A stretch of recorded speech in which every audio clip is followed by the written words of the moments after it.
क्या कांग्रेस अब पूरी तरह बदलने वाली है? क्या बड़े नेताओं की मनमानी का दौर खत्म हो चुका है? दिल्ली के इंदिरा गांधी भवन में कुछ ऐसा हुआ जिसने कांग्रेस के भीतर की सत्ता का केंद्र ही बदल दिया। किसी भी बड़े नेता से डरने की जरूरत नहीं है। मैं तुम्हारे पीछे खड़ा हूँ। राहुल गांधी के इस एक वाक्य ने देश भर से आए जिलाध्यक्षों में वो जोश भर दिया है जिसकी कल्पना शायद ही किसी ने की थी। राजस्थान, पंजाब, छत्तीसगढ़ और हिमाचल जैसे राज्यों से आए 200 से ज्यादा जिलाध्यक्षों की ये ट्रेनिंग महज एक मीटिंग नहीं थी, बल्कि कांग्रेस की संगठन सृजन अभियान का वो शक्ति प्रदर्शन था जिसने पार्टी के भविष्य की नई लकीर खींच दी है। दोपहर 12 बजे से शाम 7 बजे तक चली इस मैराथन मीटिंग में राहुल गांधी का रुख एकदम साफ था। उन्होंने स्पष्ट कर दिया कि अब जिलाध्यक्ष पार्टी की सबसे अहम कड़ी होंगे। राहुल गांधी ने कहा कि जिलाध्यक्ष अब पहले की तरह बेबस नहीं रहेंगे। उन्हें पावरफुल बनाया जा रहा है, लेकिन साथ ही उनके काम की सीधी निगरानी भी हो रही है। अब टिकट वितरण से लेकर पार्टी के बड़े नीतिगत फैसलों तक जिलाध्यक्षों की राय ली जाएगी। राहुल गांधी का वो बयान सबसे ज्यादा वायरल हो रहा है, जिसमें उन्होंने कहा कि जिलाध्यक्षों को अपने इलाके के किसी भी बड़े नेता से दबने की जरूरत नहीं है। वे सीधा संकेत था कि पार्टी अब हाईकमान और जमीनी कार्यकर्ताओं के बीच के फासले को खत्म कर रही है। इस ट्रेनिंग कैंप में सबसे ज्यादा चर्चा राजस्थान की रही। राजस्थान के 50 में से 48 जिलाध्यक्ष इस कार्यशाला में पहुंचे। केवल अजमेर के राजकुमार राज जयपाल और विकास चौधरी पारिवारिक कारणों से शामिल नहीं हो पाए। राजस्थान पीसीसी अध्यक्ष गोविंद सिंह डोटासरा ने इस मौके पर एक बड़ी बात कही।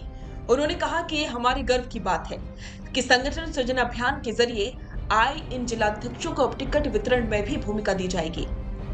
दिल्ली के बाद अब राजस्थान में भी जिलाध्यक्षों का 10 दिवसीय प्रशिक्षण शिविर आयोजित होगा। यानी कि राजस्थान कांग्रेस अब पूरी तरह से इलेक्शन मोड में है और संगठन को नीचे से ऊपर तक कसने की तैयारी चल रही है। अक्सर शिकायत रहती थी कि जिलाध्यक्ष तो बन जाते हैं, लेकिन वे अपनी मर्जी से ब्लॉक अध्यक्ष तक नियुक्त नहीं कर पाते। पंजाब कांग्रेस अध्यक्ष राजा वड़िंग ने जब ये मुद्दा उठाया था तो राहुल गांधी ने तुरंत इसका समाधान भी दिया। ब्लॉक अध्यक्ष के लिए 3 नामों का पैनल बनेगा। इस पैनल पर प्रदेश अध्यक्ष, प्रदेश प्रभारी और जिला अध्यक्ष मिलकर चर्चा करेंगे। अंत में एक सिंगल नाम फाइनल होगा। संगठन महामंत्री केसी वेणुगोपाल और राष्ट्रीय अध्यक्ष मल्लिकार्जुन खड़गे ने भी इस पर अपनी मोहर लगा दी है। ये बदलाव कांग्रेस के आंतरिक लोकतंत्र के लिए बहुत बड़ा कदम माना जा रहा है। जहां राहुल गांधी जोश भर रहे थे, तो वहीं मल्लिकार्जुन खड़गे ने अनुशासन का पाठ पढ़ाया। खड़गे ने 2 टूक शब्दों में कहा, अगर काम की कसौटी पर खरे नहीं उतरे तो रिप्लेस कर दिए जाओगे, यानी कि बदल दिए जाओगे। सिर्फ भाषण ही नहीं, बल्कि जिलाध्यक्षों को मॉडर्न पॉलिटिक्स की ट्रेनिंग भी दी गई। सुप्रिया श्रीनेत ने सिखाया कि सोशल मीडिया पर कैसे जवाब देना है। पवन खेड़ा ने बताया कि टीवी डिबेट और प्रिंट मीडिया में अपनी बात को वजनदार तरीके से कैसे रखना है।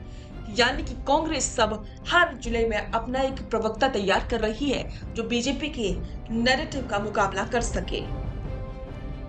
इस ट्रेनिंग कैंप का सबसे ज्यादा मुद्दा यही था कि कांग्रेस अब नेताओं की पार्टी से हटकर कार्यकर्ताओं की पार्टी बनने की कोशिश कर रही है।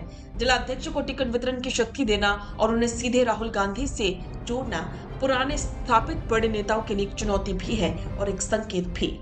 अगर ये मॉडल राजस्थान अन्य राज्यों में सफल रहा तो आने वाले विधानसभा और लोकसभा चुनावों में कांग्रेस एक नई ऊर्जा के साथ नजर आ सकती है। लेकिन सवाल वही है, क्या जमीन पर जिलाध्यक्ष वास्तव में उन कद्दावर नेताओं के प्रभाव से निकल पाएंगे? आपको क्या लगता है, क्या जिलाध्यक्षों को पावरफुल बनाने से कांग्रेस को चुनावों में फायदा होगा? क्या राजस्थान में डोटासरा और पायलट की टीम इस नई शक्ति का सही इस्तेमाल कर पाएगी? अपनी राय कमेंट बॉक्स में जरूर लिखें। रुकिए और जरा ध्यान से सुनिए। क्या आप हमारी इन खबरों से अपने व्यापार को भी बढ़ाना चाहते हैं? तो आप भी खबरों के दौरान इस तरह के एलिमेंट्स पर अपना विज्ञापन दे सकते हैं, या फिर ऐसे खबर के 1 मिनट बाद अपना पूरा विज्ञापन डलवाएं, जो कि 8 लाख से ज्यादा सब्सक्राइबर्स और फॉलोअर्स वाले द फैक्ट इंडिया चैनल्स और पेजेस से राजस्थान के कोने कोने में पहुंचेगा और इससे आपका व्यापार, ब्रांड सब कुछ बढ़ेगा।